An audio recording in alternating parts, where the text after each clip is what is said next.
आपको एक मैप के जरिए समझाने की कोशिश करूंगा। इस बात को शुरू समझने की कोशिश कीजिएगा। मेरी पॉसिबल, लेकिन इंडिया का मैप वर्तमान में कुछ ऐसा है और ये पाकिस्तान है जो भारत के साथ लगता है और उस वक्त के भारत का ही हिस्सा था। अंग्रेज सबसे पहले यहाँ पर आए, इसका नाम था सूरत, और यहाँ पर इन्होंने अपनी पहली फैक्ट्री स्थापित की। इसके बाद ये लोग मूव करके यहाँ बंगाल में चले गए और यहाँ से ही इन्होंने भारत में दिल्ली की तरफ अपने पैर पसारे और धीरे धीरे दक्षिणी भारत और उत्तर भारत को अपने कब्जे में ले लिया। लेकिन ये इनकी पॉलिटिकल व्यवस्था थी और कैसे इन्होंने ये काम किया, इस पे हम राजनीतिक व्यवस्था में और इनके प्रसार केंद्र इन पे बात करेंगे। आज जो हम बात करने वाले हैं वो है ब्रिटिशर्स की आर्थिक नीति।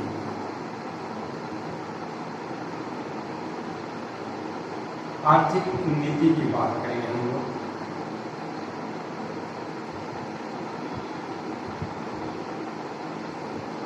आर्थिक नीति के अंदर सबसे पहले इन्होंने बंगाल में जाकर व्यापारिक छूट लेने के बाद बंगाल के जो नवाब थे उनके साथ अंग्रेजों ने,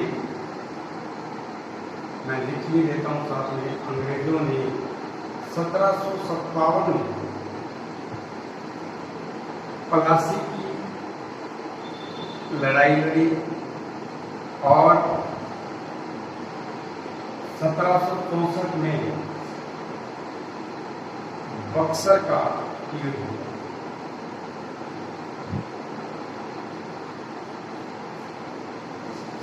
देखिए, इस युद्ध ने, प्लासी के इस युद्ध ने जो 1757 में हुआ था, अंग्रेजों की नींव भारत में मजबूत कर दी।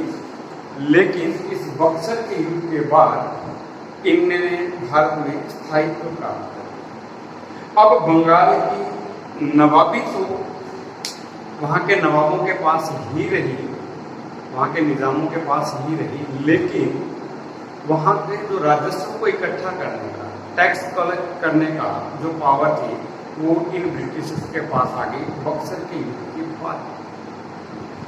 पर यहीं से भारत की जो आर्थिक अर्थव्यवस्था थी वो काफी हद तक चेंज हुई,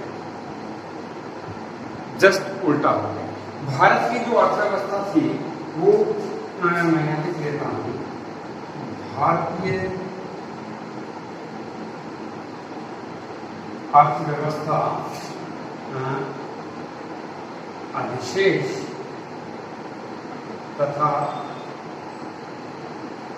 आत्मनिर्भरता से हम ये कह सकते हैं कि भारतीय अर्थव्यवस्था अधिशेष तथा आत्मनिर्भरता से औपनिवेशिक अर्थव्यवस्था में, औपनिवेशिक अर्थव्यवस्था में परिवर्तित हो गई।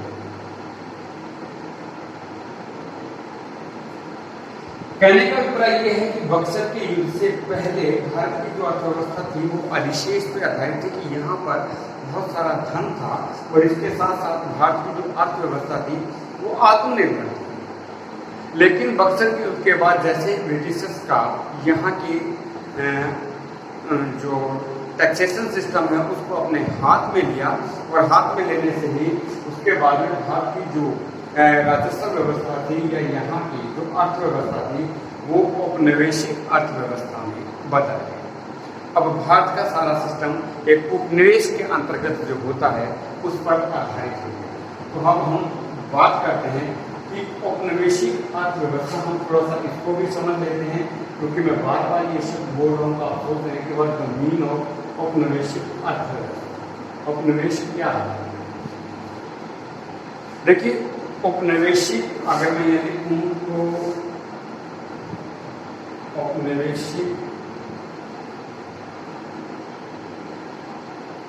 अर्थव्यवस्था का जो मूल उद्देश्य था ब्रिटिशर्स का वो था अपने उद्योगों के लिए भारत से कच्चा माल प्राप्त कर अपने उत्पादों को भारतीय बाजार में बेचना। और इसका परिणाम क्या निकला? अब हम कह सकते हैं कि परिणाम स्वरूप भारत एक निर्यातक देश से आयातक देश बन गया। उपनिवेश जिसकी हम बात कर रहे हैं, मैं आपको वो समझा व्हाट्स द मीन ऑफ औपनिवेशिक अर्थव्यवस्था। इसका उद्देश्य ये होता है और ब्रिटिश का ये था कि जैसे ही भारत अंग्रेजों के अधीन आया तो यहाँ की जो अर्थव्यवस्था थी वो औपनिवेशिक अर्थव्यवस्था बन गई। अर्थात जो उपनिवेश राष्ट्र है जिसने किसी राष्ट्र को अपने अंडर में ले लिया है, वहाँ की अर्थव्यवस्था के लिए अपने उद्योगों के लिए, यानी कि जो अंग्रेज थे, जो ब्रिटेन के लोग थे, जो ब्रिटिश थे, जो व्यापारी यहाँ आए थे, उन्होंने अपने उद्योगों के लिए भारत से कच्चा माल प्राप्त किया।